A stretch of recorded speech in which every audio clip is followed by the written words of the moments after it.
it doesn't matter because we're changing up the format. Surprise. We're no longer going to talk about cool 80s movies. We're going to be like every other movie podcast or YouTube show. Okay, what? Let's go. Now it's time for the Spider-Man Far From Whatever trailer breakdown. All the Easter eggs you missed. 2019, what movies you looking forward to? And only list comic book movies, please. Because I don't know about any other ones. I was actually going to say I don't really know what any movies are coming out in 2019 besides Avengers. Like, again, I don't... Like, I watch movies, but I'm like a big... I don't spend a lot of time diving into what movies are going to come out and, like, spending or worrying about... I guess I don't either. The There's business just side of the bullshit. Like, I really don't care. And, like, I don't want to break down a trailer for any movie ever. I try not to watch any trailers, period. Unless they're like a commercial that comes on and I just haven't watched TV, but I do not go out of my way to watch trailers. I will for certain production studios I like or directors I know I like just because I follow their careers and stuff because I know. I just want to see that movie, baby. I guess. I mean, I would have never gone my way to see Mandy if I didn't like catch the trailer randomly, and Mandy was one of the best movies I saw in 2018. I guess I'll just get word of mouth from like people I know. But like, usually if there's a movie I don't.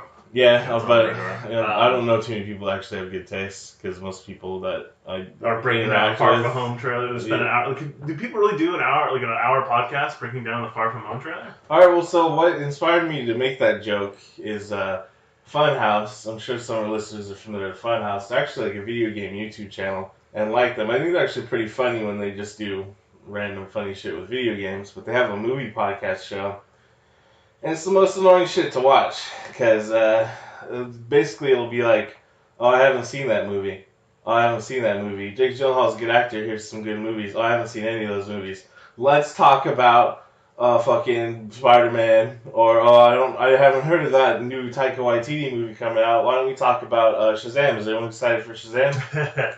It's like Red Letter Media has their parody show where they do the Nerd Crew. It's like Red Letter's Nerd Crew. That's like every fucking YouTube show about movies or podcasts. Or so. Yeah, it's fucking, let me just jack off on top of some basic ass pop culture nonsense. It pisses me off so much.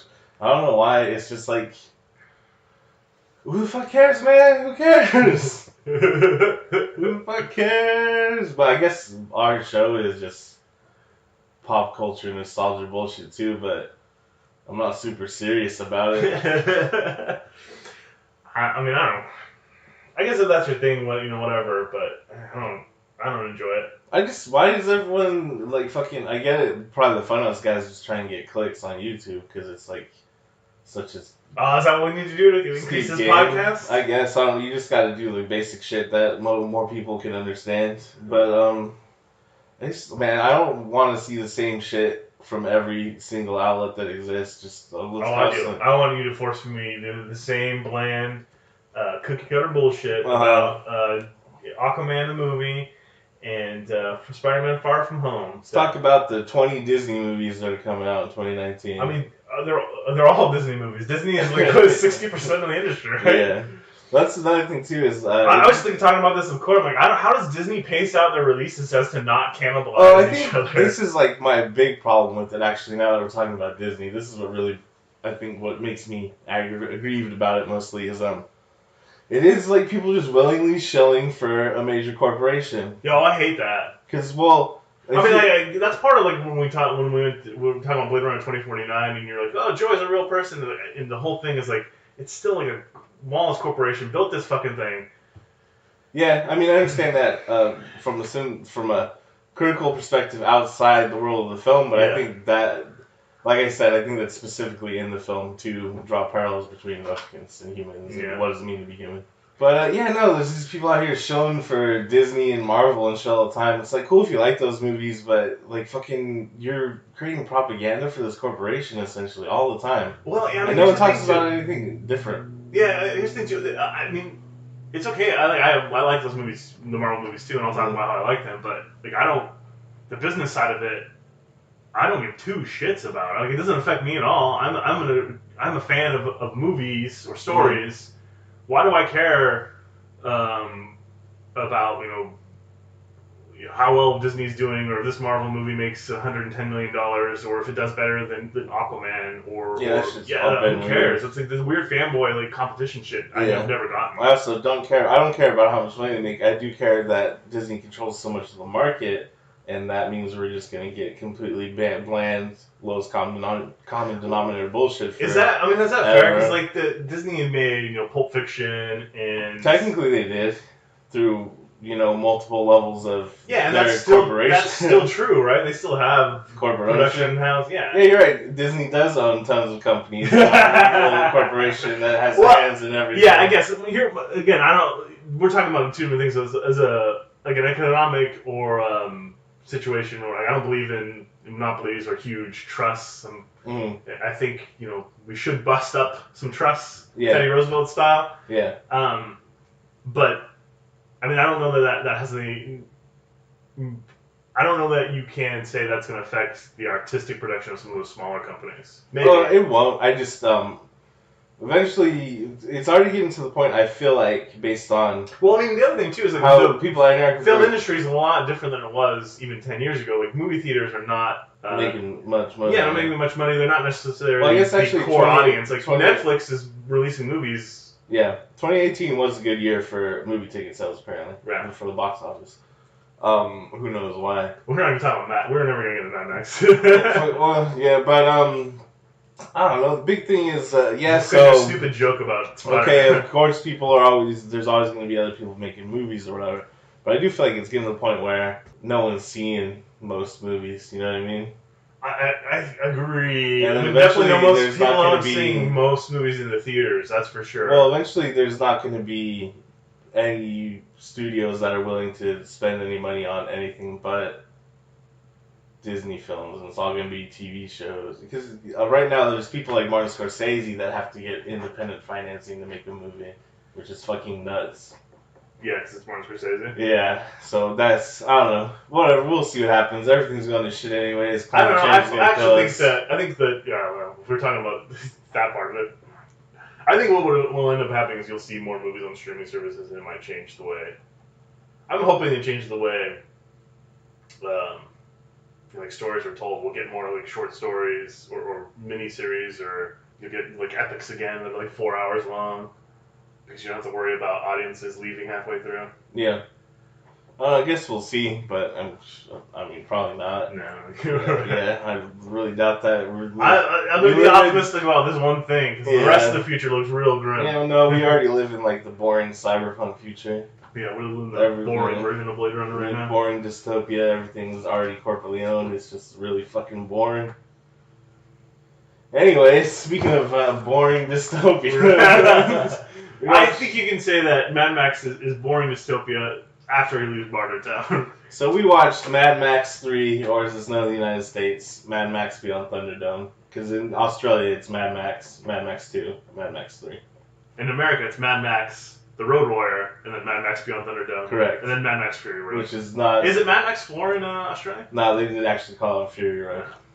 Because they're like, fuck this shit, we's international now, boys. Right. Yeah, before we get too much into the movie, the soundtrack for this movie is fucking terrible. I hate it. Tina Turner's song is okay, it's fine, it's Tina Turner. It was alright. But the actual... Like, all the weird sax shit? Yeah, everything is... The worst is towards the end of the movie, in the last act, when it turns into like the kid's adventure film. Yeah. I fucking hate it. So this is Mad Max 3, 1985. It's the only Mad Max that's PG-13, so that kind of tells you what you're in for in this particular installment. I used to like it when I was a kid. I always liked Road Warrior more. Road Warrior is probably one of my top 10 movies of all time until Fury Road came out, because I think Fury Road is George Miller's more perfect film that he wanted. I mean, Fury Road is just a remake of Road Warrior. Yeah, it's his extra shot. It's like he just jumped right into the car chase. Yeah, no, he finally got to make the Mad Max movie he always wanted to. It was Fury Road, and I was like, cool, thanks George Miller, that's what I wanted to. But, Thunderdome, I thought it was alright when I was a kid. Did not think it was alright when I watched it this time. The first time I watched it probably in 5 to 10 years, maybe. I still enjoyed it for what it is. But, it's definitely not a good movie. There's reasons for that. Firstly, of course, this is the first time it's financed by any U.S. studios, any U.S. finances, so that means you gotta put Tina Turner in it. It's gonna be PG-13. It's probably gonna be, a little bit bland. We're gonna have to have more dialogue, George Miller. And because of that, George Miller decided he was gonna split direction with another man, and George Miller would only direct the action. The other guy would do all the other bullshit. Yeah, it shows. Additionally, the script was not written originally by George Miller and Tracy Hayes as the Mad Max sequel. It was a script that already existed about a lost group of kids that get discovered out in the wastelands.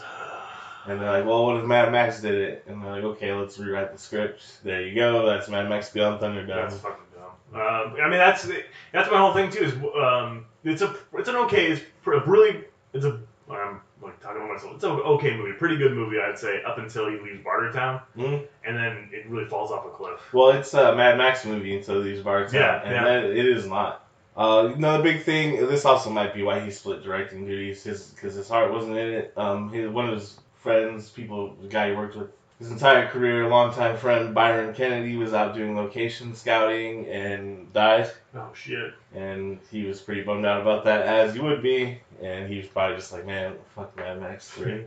You can be satisfied that this one does not have any feminist propaganda in it. Remember when everyone on the internet... There's feminist propaganda in Fury Road? Dude, you don't remember people on the internet getting upset that this isn't Mad Max, this is all this SJW feminist bullshit. I don't know if they had SJW as a catchphrase. I don't even think yet, but they're getting there. I mean, again, I don't read a lot about other people's opinions about other movies. I didn't even see Fury Road until probably a year and a half after it came out. Oh, you made a mistake. I don't remember. Did I make a mistake? I enjoyed the fuck out of that movie. You didn't get to see it in the theaters. So? It's fucking... Well, if you go to a good theater and it's on a giant ass screen and it's loud as fuck, you're like, hell yeah, I'm in Fury Road. It's me and Mad Max and Furiosa. I didn't see any of that shit. Oh no, that doesn't surprise me at all. Well, the film had strong female characters. Furiosa was more of the star than Mad Max was, so they're like, well, this is just fucking feminist propaganda. I didn't come to Mad Max to see Mad Max barely talk and help other people. That's Mad Max! That's every goddamn Mad Max movie, you fucking idiots. I don't think he says 2 lines in the first Mad Max movie. He's real sad in the first one. Yeah. Because his wife and his son get killed by Toe Cutter. They really should not have cast Bruce Spence as as Jedediah in this movie, because I cannot get the gyro captain out of my head. Well, that's the thing. Just like Fury Road being the ultimate, final culmination of everything George Miller wanted to do in a Mad Max film, there's themes that are in all the other Mad Max films that just get repurposed in other ones. Like even Gecko, the skull-faced kid in The Lost Tribes, he's what the War Boys look like in Fury Road. There's just things that get carried over. And fucking Toe Cutter is a Morton Joe in Fury Road. I mean, it's the same actor, but it's the same character. And, I mean, there might be something going on in Thunderdome when we get to it that has a little bit to do with the first film as well. But yeah, fucking here we go. Tina Turner's Jam that she wrote for the movie. Apparently #1 in Australia, #2 in the United States, #3 in the UK. Man, Tina! She's taking over the Commonwealth. Oh, I forgot. The United States isn't technically the Commonwealth, right? No. We're the illegitimate daughter of the mother country. I believe, this is one of my favorite stories from the Olympics, is the first time it's hosted in England, in America, they did the Olympic walk, and you're supposed to dip the flag, and then some dude walks up to the guy that's holding the American flag and goes, "You're not dipping the flag for the Queen of England. That flag dips for no earthly man." And they didn't dip the flag. And that's what I think of England. Fuck them. Pretty disrespectful, but yeah, they're right. The crown sucks. Fuck England. Hey, fuck all kings. Fuck you. Fuck you. Australia, Canada, you guys are bros. England, get out of here. New Zealand too. Yeah, New Zealand, of course. You can come too. Yeah, so her song, I guess, it's a pretty good 80s song, and I think Thunderdome, took the world by storm when it came out. It made quite a bit of money, which I was surprised to see, so that's probably why people yeah, that's the fucking I mean, I have, a lot of memories of Thunderdome as a kid. It was on TNT or TBS. We watched it. We used to rent that video a lot, too. Yeah, we did. We used to rent it. We rent Road Warrior a lot too. Yeah. Trade off. I remember our cousin doing a lot of Master Blaster impressions growing up. Yeah. Who run Barter Town? Master Blast. Master Blast. I do like so these beginning like aerial shots. I think it looks like they actually filmed them on the plane they use in the film, which I thought was cool because you can see how like all the turbulence and stuff. Speaking of turbulence, I like that joke later on. Some says it was a gang called Turbulence. I do like the dialogue that the kids work with in The Lost Tribe. Yeah, it's pretty good. Like the evolution of Australian slang, I guess. Yeah. I'm on smoko, so leave me alone. I'm on smoko. It's not a very Australian accent. Well, I mean, it's from a song, so you don't hear his accent as much. I feel like I'm doing a pretty good job mimicking him.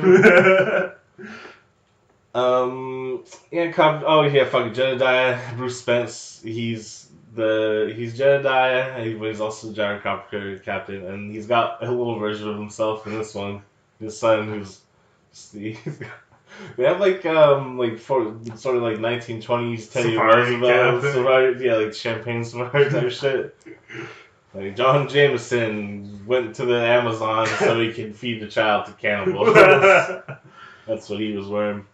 You ever notice that Bruce Spence looks like the most Australian man of all time? Yeah, he's very Australian. I guess he doesn't, because Hugh Jackman, Ryan Hemsworth, Mel Gibson. I think you're like that's the cream of the Australian crop. You're like, oh, like, every American looks like Brad Pitt and George Clooney. Well, I mean, but yeah, and then even when you see like Australians just on Australian TV, or like normal dudes. Yeah, this Bruce Spence actually just looks like really English, but somehow just really Australian. And I feel like it's probably just because you're racist of seeing him as a child. You assume that's what Australia looks like. Like he's really that guy sounds really Australian. And he looks crazy. That's what Australians look like. Now that I'm older, I realize, nah, he looks really English because a lot of Australians aren't English or Irish or Scottish criminals. But yeah, he's an interesting looking guy. He steals Mad Max's monkey. And his camels and his other shit too. But I was just like, oh man, he got the monkey. But Mad Max has always got a pet. You know what's cool is Jedediah's not a dickhead. He left him his boots so he could, try to survive. Which is pretty nice. I mean, I feel like that's in the wasteland. Like, okay, that's pretty thoughtful of you. That's like in The Road, when they go back, because they make that dude strip that was stealing the cart. Yeah. And he was obviously not malicious. And then the son makes his dad feel bad about it. And they go back to give him his shoes back, but they can't find him. And you're like, oh, that fool's gonna die. So, so it's a nice thing to do in the wasteland. Something to keep in mind once everything collapses in the next few years. If you run into someone who's not super terrible, you can leave them their boots. There is good music right here when he first is getting to Barter Town. It's just like industrial noise, which I always like. I don't have my notes, so it didn't leave an impression on me. But there's several times I'm like, what the fuck's going on with this soundtrack? What the fuck's with the soundtrack? Oh yeah, no, I'll have a bunch of notes like, there's that fucking dumb music again. Oh, the dude's selling irradiated water. And you're like, Fallout. Yeah, my notes here is like, everybody's stealing Miller's style. This is Fallout copied.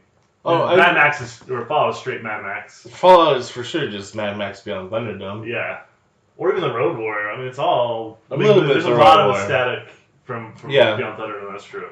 Well, yeah, I think Beyond Thunderdome is the one that fleshes out the world the most. That's true. Because the other one, most exponential. The Mad Max 1 is just like, it could just be a regular revenge movie almost, it's not super post-apocalyptic.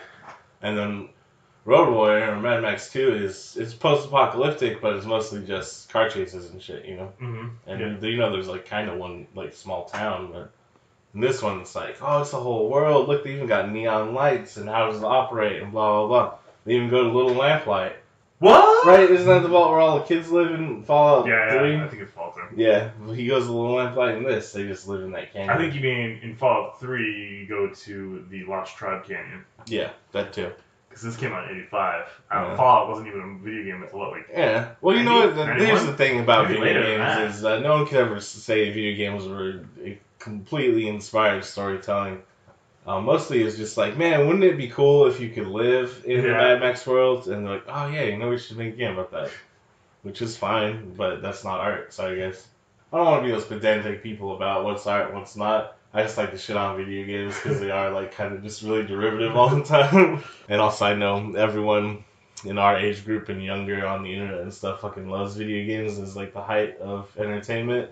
So just to be contrarian, video games aren't art. Red Dead Redemption wasn't fun to play, and its story is super derivative, and they take scenes directly out of other films. He says at least five. That's right. He's Braveheart ready though. Did you notice that? He's got his Braveheart hair on. Mm-hmm. That's pretty cool. And he's got a pistol for the first time ever. Mad Max usually doesn't have a pistol. He's got a solid shotgun. He's got a lot of guns at one point. He's got Wes's crossbow from Road Warrior. So this is clearly a sequel to Road Warrior. Whereas Road Warrior, not clearly a sequel to Mad Max, but technically it is. I mean, and same character. Fury Road exists in the mythology of Mad Max. Do you want to talk about this right now? Yeah. All right. So in the Road Warrior, he gives the wild kid a little music box, right? Mm-hmm. And in Fury Road, Mad Max has that same music box. It's someone finds it in the semi, right? Or Mad Max's car. It's been a long time since I've seen Fury Road. That's what I remember. What do I remember? So either we have to assume that Mad Max Fury Road takes place before Road Warrior, and so he has a music box, or the Mad Max in Fury Road is not the Max we know. It's the wild kid that's grown up and is emulating Mad Max. I guess that could be it, but I think more accurately, based on what George Miller said, is just that Mad Max is kind of like a wasteland folk hero. Mad Max may not always be the same Mad Max, or it may be just different variations of different things that other people have done that have been attributed to Mad Max. So, yeah, Tom Hardy is Mad Max, he's not Mad Max. Like, this Mad Max in Thunderdome may not have been the guy that helped out, and, well, I guess Road Warrior and Thunderdome are for sure connected, but that sort of thing. And then Fury Road also has, like, a lot of, like, flashbacks to his family from Mad Max 1.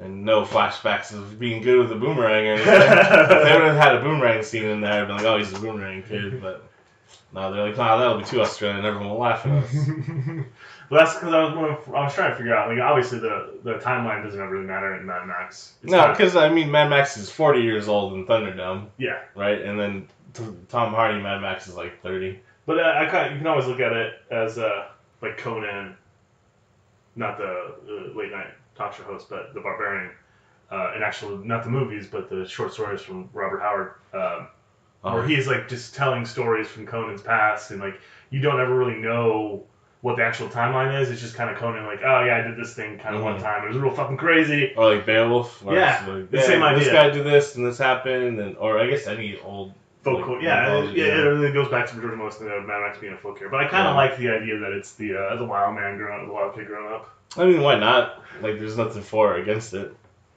I do like the more vague, sort of like, yeah, it's a folk hero, like, because the entire just stories people tell, sort of thing. Like I said, it doesn't matter where it takes place, but when I was watching, I'm like, where does this take place in the Road Warrior Beyond Thunderdome era? Because clearly it's after the first Mad Max.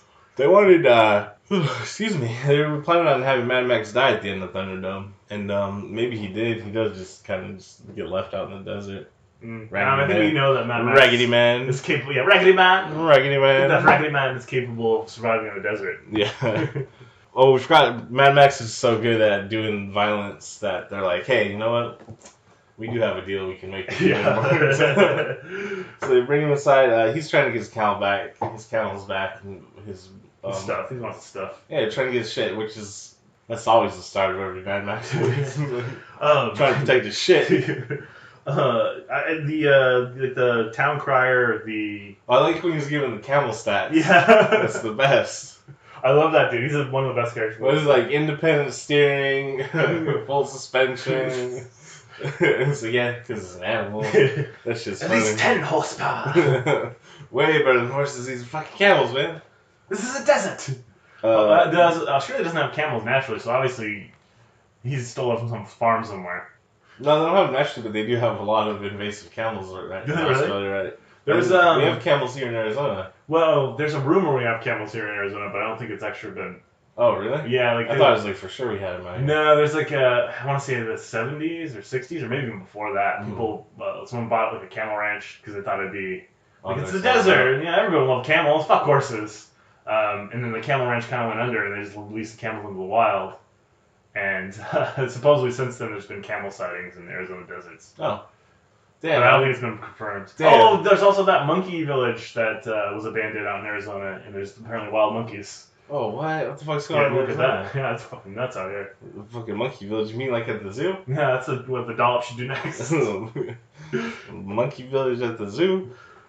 This set for Barter Town is really cool. I like it. Yeah. I was like, this is nice, especially when they do the wide shot and you see them going up in like the cage. Tower, yeah. And I was like, wow, that's actually part of the set. Obviously, when they go inside of it, it's a different set, but it's cool that the outdoor camera? set was that elaborate. Yeah. Do you notice that everything is in camera in this movie, like all the action and everything? And there's not just all these fast, like crazy jump cuts, and there's not cartoon characters punching each other everywhere. It's fucking crazy. You know, just like Mad Max 3 or whatever, the best action movie ever made. It'll never be topped, because there's not going to be a movie made like that ever again. Sexy Sax Man's here. He's Tom Tom Tattoo Man is what it says in credits. Six Santa Man Sanchez. Sexy Sax Man. Well, whose name would be Sanchez? It would be like Yokohama. Miyazaki. That weird Miyazaki dude with song. like the doll head on his back. I feel like that doll head is specifically there to make him look taller. Little fella? Yeah. A little guy that can't die? Let's see, he can't die. Teen Turner's here, and she's like, what's up? Raggedy Man?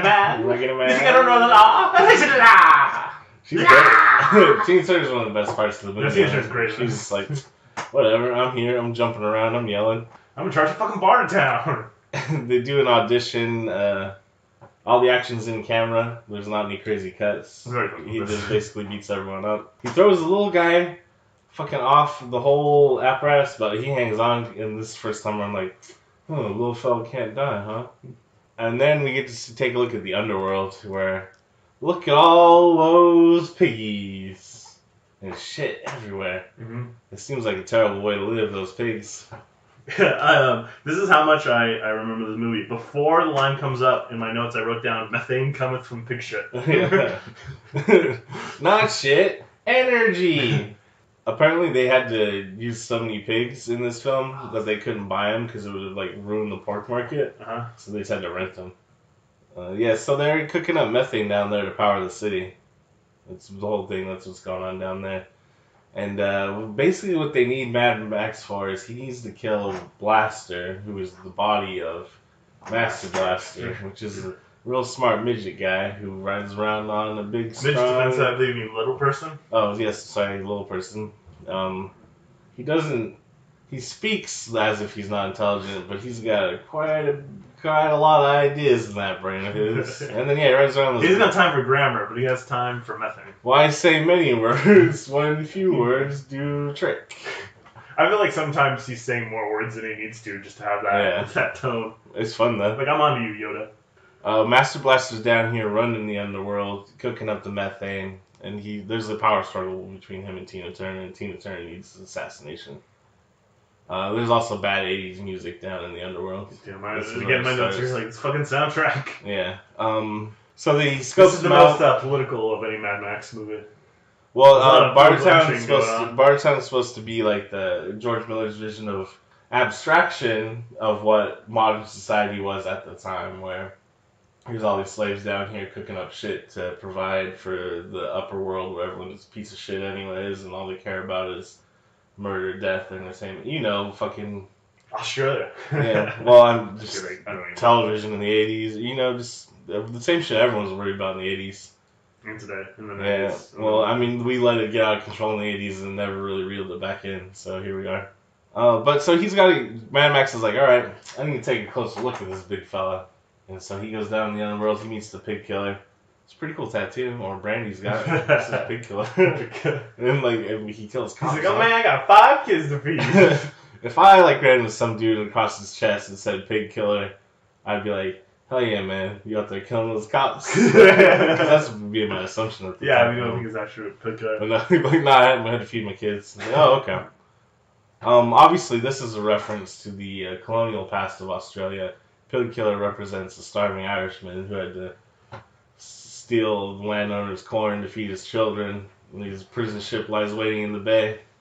And send him to sailed him off to Australia, and he became one of the founders of Australia. Story of Ned Kelly. Me talk smart. he sees Me no Barter Town. He sees that Blaster's got his monkey, and Mad Max is like, this is too much for me. I have to act now.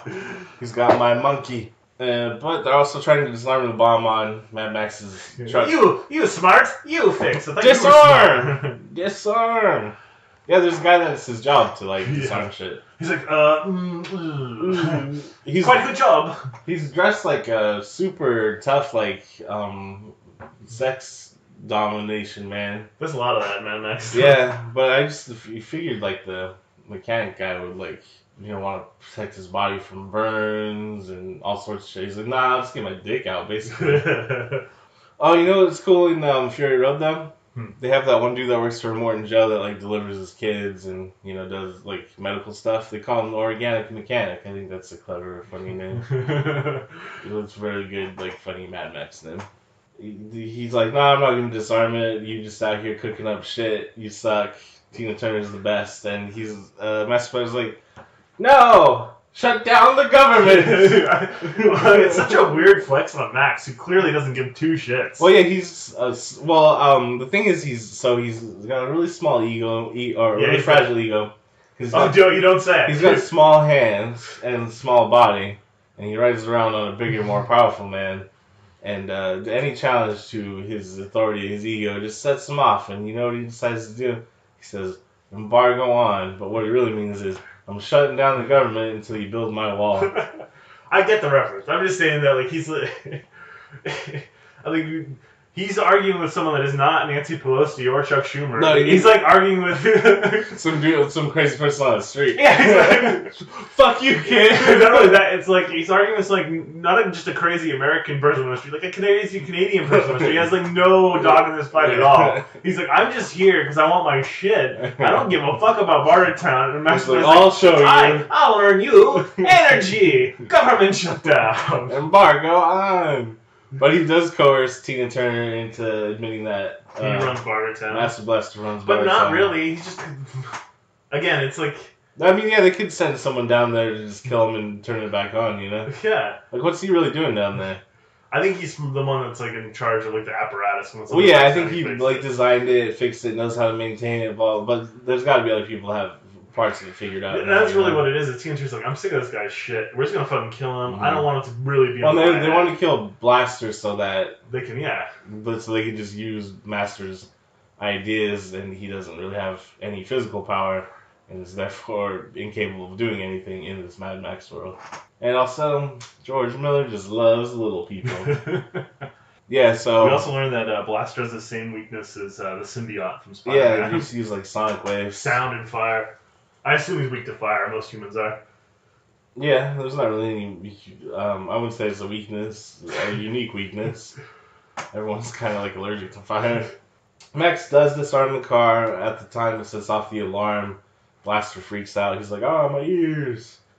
And then he tries his little dog whistle, too, to make sure, like, that'll bother him. And he's like, I know how to kill this man now. He's like, I'm out. I actually like that. There's a real simple way to explain, like, alright, this is how he's going to overcome this obstacle. Mad Max fights with his brain. That's also like a real traditional like folk hero kind of thing. Like they don't always they're always outsmart. They're always outsmart somebody. Just being clever, especially like folk heroes of like I guess just like any folk hero in general. I was gonna say like the American West or yeah. I mean, it's just the most famous Japanese swordsman of all time has a bunch of like things about how he would trick his opponents. Like, oh, I'll show up late and the sun will be in his eyes when we fight. Nice. That's how you do it, boys and girls. So yeah, he goes back to Tina Turner. He dips out where everyone's distracted. And he's like, all right, well, I know how to kill him now. And she's like, well, shit, man. She's like, what do you want? He's like camels. She's like, I'll give you like shit. You get gas and stuff. And he's like, well, how do I get this fight going? And she's like, we got a Thunderdome out there, babe. You just pick a fight. We get you in that Thunderdome. Everyone's fucking partying. I mean, it was legit the California Love music video. Yeah, well, I mean, I think California Love is just Thunderdome. Well, California Love, is inspired by Mad Max Beyond Thunderdome. But this part right here, I was like, damn, where's Pac? Where's Dre? In fact, that's my note right there. It says, where's Pac? Where's Pac? Everyone's out there drinking, having a good time. It's like. In government class, senior in high school, there was me and I think there was 2 other people, but the third person was a non-factor in it. But how would you form your own government? And we basically just copied Barter Town. Like you had to go to Thunderdome if there's a dispute, and if you broke a deal, there was a wheel. Break a deal, face the wheel. That's all there is to it. Simple as that. I like that the crowd is like.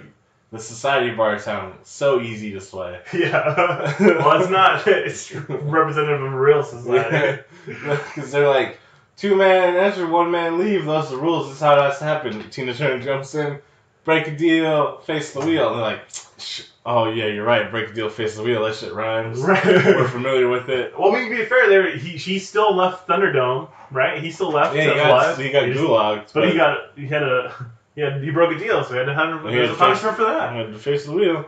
He just runs up to Master Blaster on their like fucking Power Wheels. Well, it's his car. Yeah. Oh yeah, this is his car. Why does it look so whack? It's not the Interceptor, which is. Well, the Interceptor gets destroyed in Road Warrior. Yeah, that's true. Yeah, he's like, it's my fucking car. We're gonna fight. Yeah. The fucking.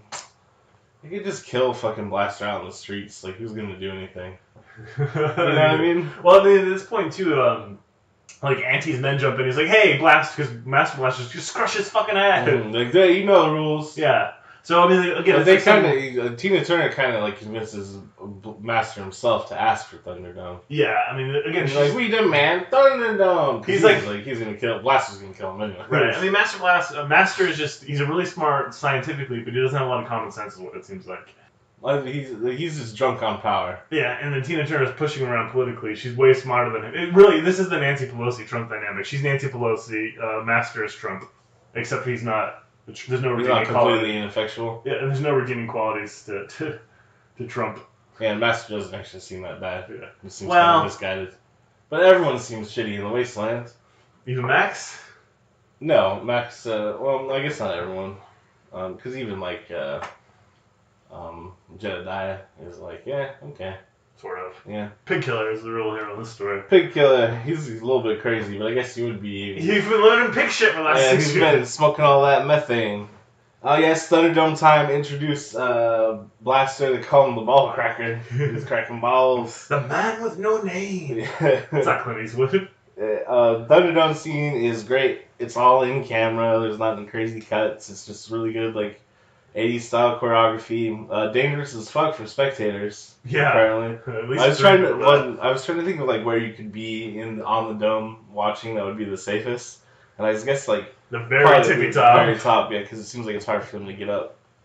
I will say Burning Man has Thunderdome. If you go to Burning Man, you can participate in Thunderdome. Do you have to have those straps? Yeah, you're on bungee cords, and you have like American Gladiator, fighty sticks. So it's not. I mean, you don't actually have to fight to the death. The bungee cord part seems like a little, like like it's not a great. Oh, you mean in the movie? Yeah. Yeah, like I don't really get it. Mm-hmm. It looks cool at the beginning when they launch each other, but then after that, it's like as soon as the fight doesn't really get going until on the ground. Yeah, Max cuts out. Well, if you think about it, you lose a lot of momentum not really being able to plant your feet and stuff. Mm-hmm. You lost a lot of power. Yeah, which is great. Where you can get all that leverage at, and the trick is.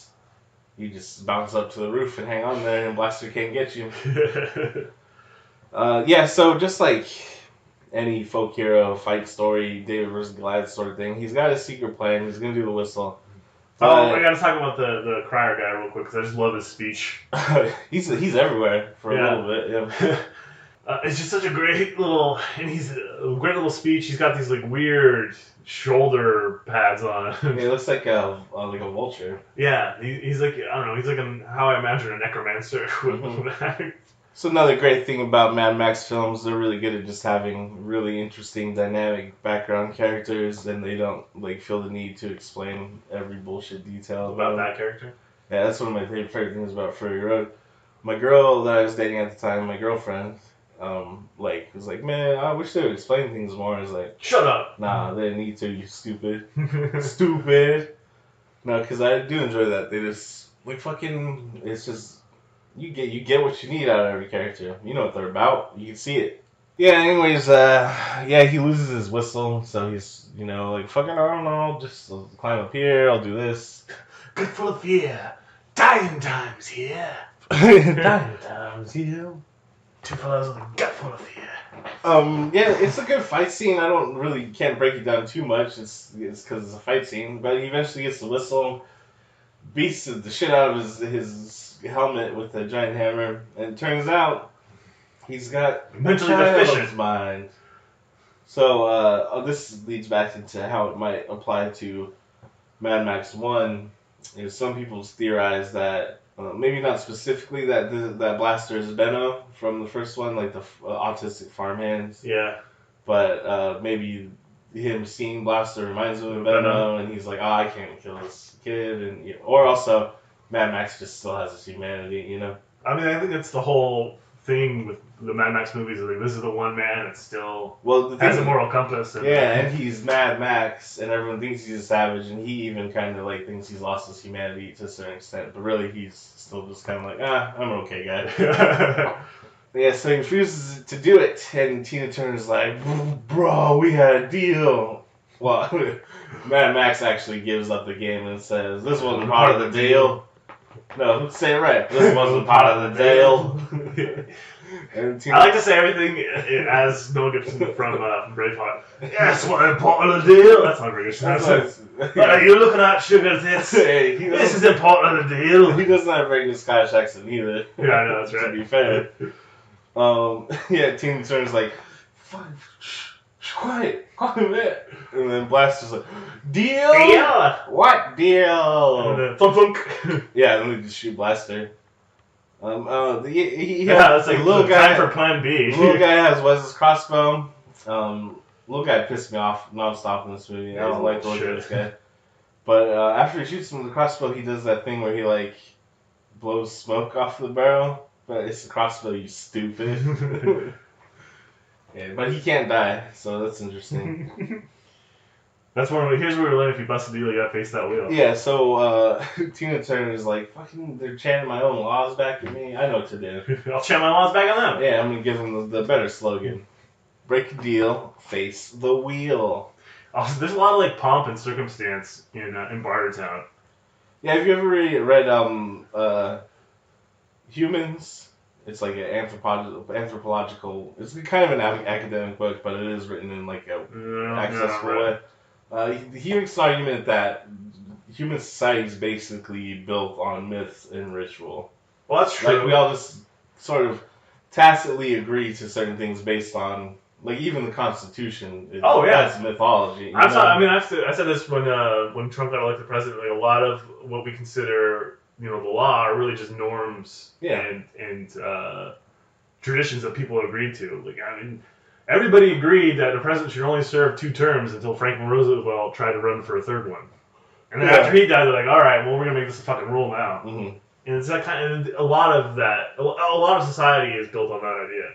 All of society, I think the reason why we were able to build larger societies and tribes is because of shared mythology. And I don't mean like, fucking dragons and shit, but like, religion is a commanding force early on in human expansion and things like that. All sorts of different stuff. But it's all myths, it's all made up bullshit. All that really matters is who can beat who in Thunderdome. When you think about it, that's the thing.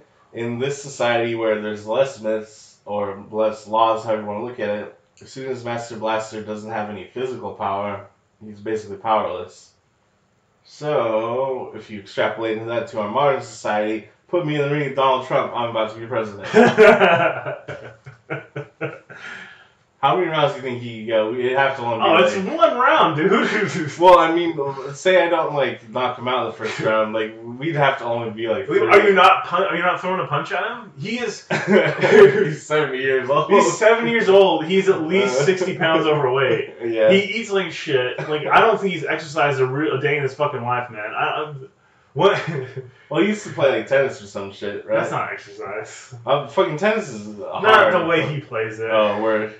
I'm not trying to talk down tennis. That shit's in tennis. That shit's in tennis. Professional tennis players, yeah, but you're talking about the rich upper white class. Play tennis with Bunny this weekend.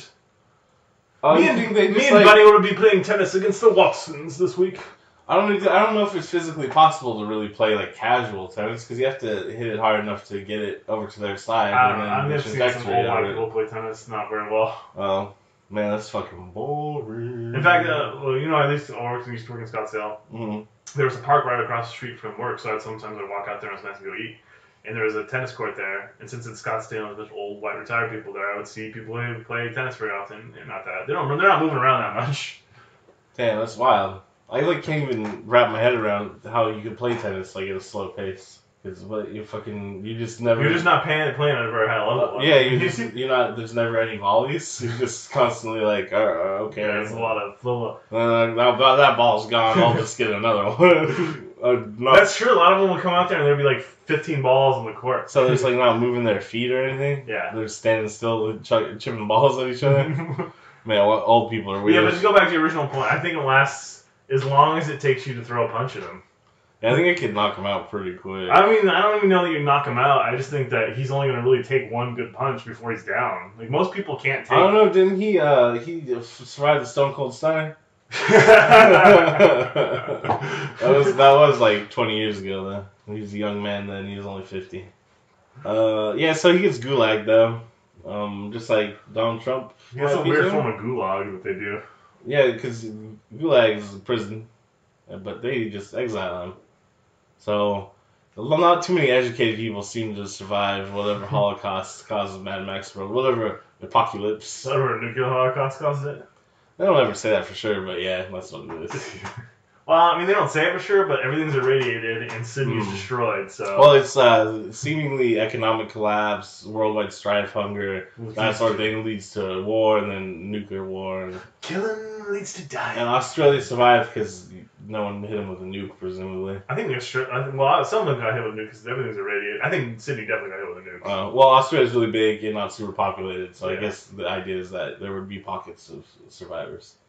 That's my theory anyways. It's never been completely, like, explained by anyone involved with the creation of Mad Max. And by that I mean George Miller or his wife. Yeah, so he's riding a horse. The horse has, like, a little chalice of water in front of it, you know, like a stick. There's a part where, like, Pig Killer and Jedediah, Gyrocopter 2.0, are hanging out on Thunderdome. Oh, yeah, they're the ones that start the two-man entry. Yeah, I think this is to try to give you an idea that, like, Pig Killer and Jedediah are, like, talking to each other about Max. Oh, maybe. Because otherwise it doesn't make sense. Like, Pig Killer's definitely, like, he's pro-Max. Yeah, I think what it's trying to give you an idea that there's some connection between Jedediah and Pig Killer. Otherwise, some of the other stuff that goes on later on doesn't quite make sense to me. Oh, yeah, that's a good point, because we'll get to it. Yeah. But fucking Pig Killer sends his monkey out after him, and it's tactical monkey espionage action. Mm-hmm. It's like Solid Snake climbing through the vents, but a monkey. My favorite part of the scene is when they have the monkey walking in the sand, and the monkey's like wiping his face off because like, sand fucking sucks. I just like when monkeys do human things. It's always really cute. Also, they can just like throw away horses. Yeah, right. And it's like, here, fucking go die, horse. With this.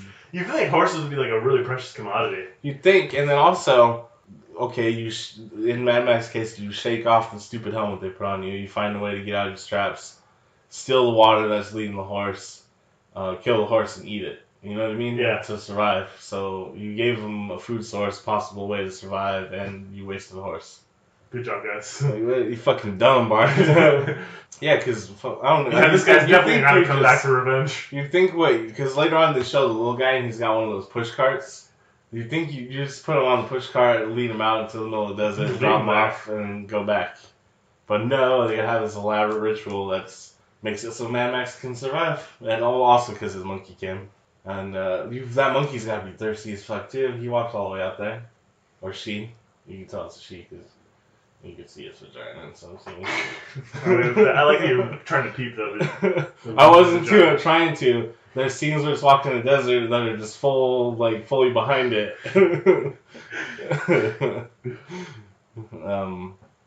And then the demon comes out of the sands. And by demon, I mean a young woman. And the reason why I say she's a demon is because I'm from the internet and I'm terrified of her. Just kidding. I'm not like you guys. Cut to another child. He's doing dinosaur practice with a little dinosaur. Right? He's like, and the lizard's like, so that's pretty cool. Yeah, so Mad Max, he's met up with the Garbage Pail Kids. My note says he met up with Peter Pan and Lost Boys. They straight up have a Wendy and a Pan in this. Oh, yeah, so yours is more accurate, like, reference, but Garbage Pail Kids is funny. Yeah, but yours is better. There's a flat earther kid there, and by that I mean he kind of like has an idea like how records work, but doesn't quite understand it. So he just filled in the gaps with bullshit, just like flat earthers kind of have an idea of how science works, but don't understand it. So they fill in the gaps with bullshit. So he's a flat earther kid. This kid loves the Misfits, Gecko. He's the inspiration for the War Boys, I think, or at least how they look. Maybe he is the one who creates the War Boys. Holy shit! Well, yeah, because he does become a tough warrior at the end.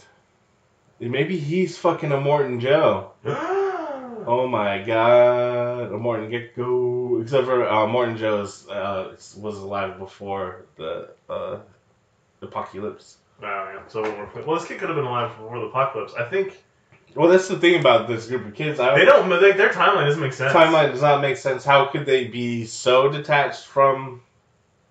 Yeah, because are they the kids that survived the plane crash? Yeah, so this is my theory. So the plane crash happened, and there's a few adult survivors, and possibly a few little kids.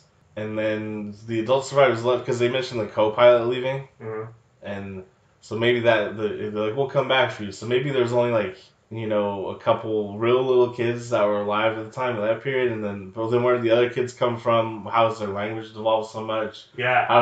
Because it's like, what, 20 years from... Well, Max was alive before the apocalypse, and he was... So it's 20 years ago at the most? Yeah, I feel like 20 is the max it could be from the fall. Yeah, and this girl that rescued him was probably approaching 20, right? And so she could have been like a baby at the time, but where do all these other fucking kids come from? Yeah, that doesn't make sense. I mean, it's because it doesn't... I guess you assume like maybe the survivors hang around and just start fucking like crazy. I guess we got nothing else to do, right? And then I guess we're gonna try to look for civilization. Bye, kids. Yeah, you stay here. We'll send some people back. They didn't find Barter Town. They didn't go the wrong way. I think they found Barter Town. Is the problem. Oh, they didn't have anything to trade. Yeah. Except for at the beginning when Max rolls in, you got anything to trade, and he's like, my skills. I'm like, the brothel's full. So you just go in there and be like, yeah, I got something to trade. My booty. My asshole. I just be like, look at these guns. Now we get fighting Thunderdome. Now we get to cut back to Thunderdome, right? And we get where Guy Ritchie stole his idea for Snatch. They're trying to feed the pigs. I forgot about that scene. Yeah, the little guy's dropping him in. He gives him a kiss though. He's like, "See you later, Grandpa." And then he's dropping the pigs. The pigs don't care though because they're fed. Like they're not gonna just eat someone. Well, I think they would starve him for a few days. They're threatening him with pig feeding. Well, I mean, also, I don't want to be all down there in the pig dookie. So it was torture enough, especially when you're like that small and you're really in the pig dookie, and you're like face to face with the source of the pig dookie, talking pig booty holes, like eye level, nothing but trouble there. So yeah, I get it. It was effective torture. Tina Turner's like, pull the man up. He did, let him have some dignity. Yeah, right. What's up, you little raggedy man? That's some of the only insult I know. I'm Tina Turner. But yeah, they just wanted to fix some shit, right? Yeah, I just want to basically do some, make sure the power keeps flowing. Yeah, and then cut away back to the kids. We're not going to see Barter Town for a while. Well, some Barter Towns in our rear view mirror. It's all about these kids now. Whee! That's when this movie really starts picking up. Hell yeah. You can tell because my notes for this part of the movie are half as much as the rest of the movie. Yep, my notes are about to be over. Yeah, so there's a kid. Some of these kids have ridiculous hair. Like fucking Goku spikes and shit. Yeah, they think he's Captain Walker. They do Captain Walker. Mrs. Walker. It was always one of my favorite parts of the movie. It's in my notes here too. Yeah. Mrs. Walker. Yeah, they go to the story. Walker. They started with the Biggie Bang, the apocalypse, and then they flew in a plane. Got attacked by a gang called Turbulence. Crash. When's it knowing? You gotta do the telling. To Mama Land. Said bye to the high scrapers. It's so cute, and clever, but it's like it's so out of place with Mad Max. It's a different ass movie. Yeah. Yeah, but then it's like they really try to make it a Mad Max kind of. It like fits. It like I could see it happening in the Mad Max world, but it's just like a little bit too like saccharine. Yeah. Same thing with Little Lamplight in Fallout, especially because you couldn't kill the kids unless you download the mod, which I always did, because they make the kids like I think they made them specifically petulant, knowing you wouldn't be able to kill them, so you'd want to kill them. So I gotta get a mod so I can kill these kids. Yeah, I don't know. Alright, James, go. Yeah, I don't like really do any of the quests in Little Lamplight. It's time for revenge. Stop stalking Smack. Yeah, Gecko. Do you notice Gecko, the War Boy? He's got a bone collection because he's into the Misfits and goth shit. I get it, but also he's got like a self-portrait. I never understood that. I don't know. I'm into it though. There's lots of little character elements they do. Yeah, I think I want to do like my own version of like just like a real simple self-portrait. Like coal and dirt. Yeah, and just like put it in my room. Like, yeah, that's me. That's me right there. You see it?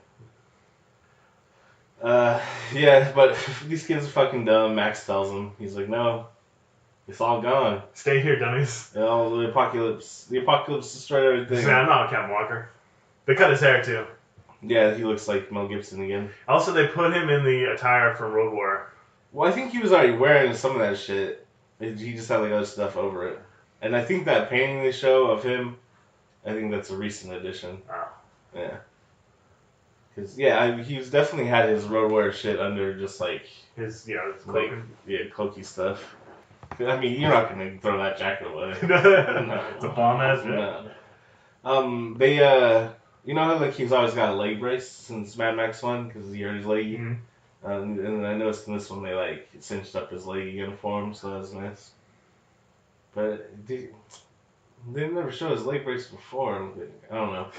I do like he's like they're all standing on the airplane. He's like, we're gonna go. And he's like, no, the wind up our ass. Let's go. I'm here to crush your dreams. He's just like, I like how the music's triumphant at that point yeah. too, and then he just turns around and walks away. Yeah, that one girl's like, fuck it. If he walks out here, we can do it too. But he didn't, you stupid. Yeah, you found him with a horse, didn't you? Remember he was like dead? He's like, whatever, we'll just bring more water. And then they proceed to just like use all their spears on him. Now they don't have any spears and they're gonna go out into the desert? Foolish. But Mad Max turns into every colonist you've ever heard about. And he basically just takes over this little indigenous village, locks up these people that are disobeying his orders. And he's like, don't worry, we'll handle this. And he's got them turning against each other. He's really as one does if you want to take over. Yeah, he's just doing some real European colonial type shit. We get it. Gecko lets him out though, because he's like, I'm sneaky. So he gets woken up, and they're like, let's escape, we gotta go, we gotta get him, let's get him. They're like, oh, we need a hunter. And then everyone turns like that one kid, and he's like, fuck. He still goes though. And then little monster kid's chasing after him. And Mad also Max another goes, recycle idea from Road War. Yeah, he's the wild kid again. And Mad Max goes, he holds his own, okay? And the next scene, he's riding on his shoulders. Yeah. Mad Max is really just a nice fucking guy. softy. Really just a nice guy. They see the kite, which I guess is like an emergency signal. I thought that was a nice little touch. And they're trying really hard to avoid having one of them get swallowed in that like sand sinkhole. And they're going in. The only one who can save him is Mad Max because he's not an idiot. And I guess he's got more upper body strength than the rest of them. Presumably he would, except for the Peter Pan guy. He looked pretty good. He helps pull him out. They did lose one kid. Because, I mean, he was under there for a while, so he's not coming back. Well, because he was the one holding on to the blanket, and then the girl had it, and then she got pulled in. Mad Max comes, pulls her out, and then there's just no one at the other end, which, like, yeah, fucking got crushed by the sand, sorry. Honestly, more kids should have died in this movie. Not because I want to see kids die, but because this is a Mad Max movie, and they're doing crazy shit. But, so they all decide to take some Molly and fall asleep in a cuddle pole. I guess like that. If you're out in the desert though, and it's cold as fuck at night, what are you gonna do? Yeah, Man? That's survival. And you're just wearing like furs and like thongs and stuff. you probably just huddle together. Yeah, just cuddle up. Yeah, but it's just like. I mean, basically, what happens? They fuck up, and I guess we're gonna have to go to Barter Town. Yeah, like, well, they just happen to kind of see it in the distance. Like, oh, I guess that's our only hope. Yay! Yay, Barter Town! What's Pig Killer up to? He's just doing. Oh, actually, we find out real quick. He's tenderizing his next meal because he's petting the shit out of that baby pig. He's like, yeah, I want some nice young pork. Sucking. You know, veal is baby cows. Mm-hmm. What's the baby pork? Suckling pig. Oh, really? Yeah. I don't really like eating pork because I like pigs a lot. Try not to eat it. Yeah, but Mad Max is like, we gotta find this little guy. He's like fucking. He's knowing a lot, and then there he is, and that one girl's like, "Fuck, he's the smallest." He's not little, he's the smallest. I think that line's funny as fuck. Then that's when he's tenderizing his next meal, and the monster kid's there, like, "Hey," and he's like, "I'm crazy too." Hey, we're both crazy. Let's be friends. You can see it. Like they have a meat connection. Like, yeah. Oh, you're crazy. I see it in the eyes. All right. Yeah, and so like they're doing spy stuff. Like Max and the main girl is. I wish I wrote her name down. I don't remember. So I call her main girl, but I don't remember Gecko. S. I don't know, but the other kids have like wandered off because they're stupid kids. You know. Yeah. They're just having fun. They don't understand the gravity of the situation. They've never been in a life or death scenario, really. Yeah, fucking little guy and the buffest dude of Barter Town. What the fuck are they doing? They're doing some like test of strength. Like they're like arm wrestling with a rope and pulley system. I could not figure out what the fuck they're supposed to be doing. I don't know what it was, but it was pretty erotic. That one dude he's arm wrestling with is the guy that runs the chain. Because he's the buffest guy in Barter Town, and he's got the buffest woman in Barter Town with him because she also helps do the. I like that. I think that's a good touch, good world building. That like, yeah, these people you do the chain lift all day, every day. Look how buff they are. So yeah, that makes sense. Little guy wouldn't be able to hold his own against that guy. All the deal with that is, yeah, they notice Gecko, the little guy and weirdo, and it's like, all right, fucking shit's popping off. Pew pew. There's lots of really shitty, like wacky kid adventure music. Yeah. Again, the soundtrack is just around. This is where I was like, oh, I fucking don't like Mad Max Beyond Thunderdome. Because I was like, oh, it's PG-13. None of these kids are gonna get killed, really. None, even like the villains are gonna have like visceral deaths of any kind. The soundtrack's like wacky kid music. It's Mad Max like doing like fucking daddy daycare shit.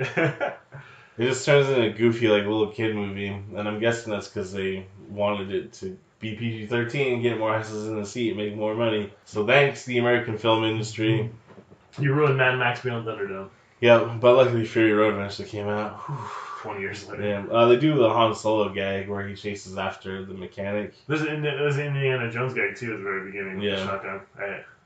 Yeah, the other guy that directed this movie, other than George Miller, safe to say he's a hack. Yes. Tina Turner is looking through her little telescope though, and she's like, I'm shook. I'm heated. Little guy can't die. He just keeps getting like shit dropped on him, hit in the face. Can't die. I know here says, oh, finally car shit. Jesus. Yeah, right. We're in the last 20 minutes of the movie, and it's just now going to be like regular Mad Max shit. Yeah, I mean, honestly, after he leaves Barter Town and finds the kid, cut about 20 minutes of that and just turn it straight into a car chase. Yeah. They don't need to cut any time from the movie. It actually has a really good pace for as long as it is. Even with the I disagree. I think they could but cut I the think last try shit. I think they need to replace it with more Mad Max shit. Okay. I guess we're on the same page. Yeah, there just needs to be more car shit. Even this car shit is like way cheesier. Yeah, it's not Road Warrior good. It's not Mad Max good. The stunts are still good. The chase is still alright, but it's like they're in like a train truck, and the kids are listening to records and learning French, and looks like a choo-choo train. I'm okay with the train chase. I think you can do something interesting with that, with the train and cars chasing it, but I mean, it clearly didn't in this. Yeah, Master's there. They got him. He's got a little suit on now. Yeah. This is his train, right? Yeah. Suspect. That's why there's like French records and shit, because he's all cultured. Mm-hmm. Me, cultured. I know Rimbaud. Shout out to Rimbaud. Tina Turner's just yelling a bunch, which is good. She's like, ah! I would be too. I'd be angry. I'd be like, fucking this PG-13 bullshit. I'm Aunty. I'm killing these kids. Man. Little guy can't die, because, yeah, he's just fucking... We get it. So he shows up, he's hanging on the train, right? He's jumping from car to car, jumps onto the train, hanging on the train. Train gets sawed off. He's on the front of the train after his car gets run over. He falls off a bridge. He shows up again. He eats an airplane. I don't know, it's fucking... I think this guy's just like a stunt guy that George Miller liked, because you can tell he's actually doing the stunts. Yeah. And like doesn't really have lines. So it's like, yeah, just keep using them. And like, he has cool stunts and stuff, but he just fucking keeps showing up. And they kind of like let you in on the joke for sure. Like, yeah. I mean, I feel like you kind of got on the joke at the very beginning when he gets thrown off the tower. He's like, I'm getting back up, man. Yeah, he can't die. Yeah, so there's the weakest probably car chase scene in the entire Mad Max series. Oh, by far. Then we see the Jedediah's son is on like a mound in front of the train track because he's gonna do a train robbery. And then he sees... Like, oh, shit! Wake up, Dad! This scene actually is really funny. He's like, we're dead meat! We're dead meat! And he just starts running. And he goes in his little trunk, and there's like a secret entrance. He's down there. He's like, Dad, we're dead meat! We're dead meat, Dad! We're all dead meat. And I like that they sped up his running a little bit. It's like the Ewoks in the fucking Ewok movies. Yeah, that shit's funny. And then, they're gonna go on a ride on Jedediah's cool plane. This is the weirdest fucking plane I've ever seen. Weird aircraft apparently survived the apocalypse. Yeah, they would in Australia. Tina and the gang's like on their tail though. They got too much weight on the plane. But Max saves the day, of course. He's like, I'm gonna jump. No, he gets a little truck. He's got a truck and he's gonna crash him. So that they have enough runway. Oh, yeah. Sorry. Yeah, the plane takes off and it's like, wow! And then Max is like, I'm all crashed up. Tina Turner comes to finish the job. Hello, Raggedy Man! Hey, Raggedy Man! And then she's like, alright, cool. I guess we lose, and you lost too, so see you later, soldier. She's like, good work, I guess. Good job. I guess I have my respect, but I don't need to kill you now because that's not worth it. Yeah, also, you're probably gonna die here anyways. Well, maybe not. Nah, he saw that shit from Jedediah's house. That's true, and also he just survived being out in the desert anyway. Yeah, so she's probably like, he's Mad Max. Whatever. But yeah, she's not too upset about it because it's like, fuck. Of all the evil bad guys you see in the Mad Max universe, like Tina Turner is like the most reasonable one. Yeah. What's that, Lord Humongous? Yeah. He's the leader in Road Warrior. He's the best. You mean Acts of Demolition thing? We go in, we kill. That's the best. Well, actually, Immortan Joe is the most interesting, I think. He's just got like sex slaves, and he's got women constantly making breast milk for him. He's just controlling the water flow. Where did he get that crazy ass fucking armor? He's got these mutant kids. Yeah, Immortan Joe's interesting. Oh yeah, super happy ending though. Kids find like a burnt out Sydney like warehouse, but they're in like Sydney. Yeah, they're in the city, and they're lighting the city. And she's telling the news story. She's old now. She's got her own kid. She does. I mean, she's old. She's got a kid. That's what was their first. She looks the same. Her haircut's a little bit more normal, I guess. Yeah, and then like, we light the city every day, so that Captain Walker find his way home. Yeah, and then they show maps out in the desert. Yeah. I don't know his name or where he came from, but he'll never die. He's going to Fury Road. Yeah, and then it says for Byron, which is Byron Kennedy, the guy that died doing Locations guy. I feel like George Miller should have made a better movie for Byron. He did. He probably should have donated Fury Road or dedicated Fury Road to Byron Kennedy. Yeah, that's Thunderdome. Shit, man. It just makes me want to watch Road Warrior or Fury Road instead. Yeah, I said Fury Road more recently, so Road Warrior would be what I would watch, I think. Yeah, he's Lord Humongous and Wes with his butt cheeks out. How come he didn't have his butt cheeks out in Weird Science? I don't know. Too bad. Probably because it's PG-13. Man butt, that's a little too offensive. You show a young woman's breasts, but not a man's butt. I show a lot of people's breasts in that movie. Fucking Weird Science. Yeah, but you know what? It's the worst Mad Max movie, but it's still better than a lot of movies in the 80s, I'm sure. I mean, it's definitely not the worst movie we watched so far. No, that would be Ghoulies. Weird Science. Ghoulies. I think I actually like Ghoulies more than Weird Science. Really? Yeah. I think Weird Science more than Ghoulies. Oh, shit. What should we watch next? Oh, Aliens. We're gonna watch Aliens? Yeah, we talked about that. Yeah, Aliens it is. Yeah. We need to, fuck, man, I'm screwed. To be honest, to avoid being like those other clowns we talked about on the internet, we gotta watch more like bad horror movies, but instead of, classics. Well, I haven't watched only classics, though. There's been a lot of them slipping in. I guess. You gotta watch the bad shit. Like, Mad Max is not really considered, Beyond Thunderdome is definitely not considered a classic. I know it made a lot of money compared to its budget, but it's not like RoboCop, I'm pretty sure, made more money. Hey, you know Neil Blomkamp is making a new RoboCop movie? Oh, yeah, I heard that. After his Alien movie fell through, right? Or did he end up making that movie? No, last thing he did was Chappie, right? Yeah, who cares? He's not a very good filmmaker. What? District 9 was great when it came out. Yeah, District 9, but what else has he done? Elysium. Not good. Chappie. I've seen Johnny Five. I haven't seen Chappie. Diane Ward's in it. The fucking Nutwood. I've seen... We talked about this before. I've seen Short Circuit. Yeah. It's, Los locos kick your ass. Los locos kick your face. Los locos kick your balls into outer space. I don't think it's as racist as Short Circuit, though. I mean, Short Circuit was made in we can watch Short Circuit. We'll probably get around to it. But how it can't be more racist than Short Circuit because, as we said before, Short Circuit literally had a white dude playing an Indian. Yeah. I'm 25. I'm 25. I'm 25. Alright, we're watching Aliens next. The Space Force. Much production. We're gonna have to change the name of the podcast because Steve Carell. I'm not changing shit. I'm suing that motherfucker. Oh yeah, we're gonna have to sue Steve. Lawsuit Carell. coming in. Yeah. Although not really because it's neither our idea nor Steve Carell's. No, Donald Trump will have to sue both of us. It's the government idea, so I don't think he can. Oh well, McVentureProductions.com. We're Space Force. Space Force. Until someone forced us to stop being Space Force. I'm Kyle. I hate everything. I'm Shawn. I hate most things. Fuck yeah, Barter Town. Who runs Barter Town? Tina Turner does Space now. Force runs Barter Town. Idiot.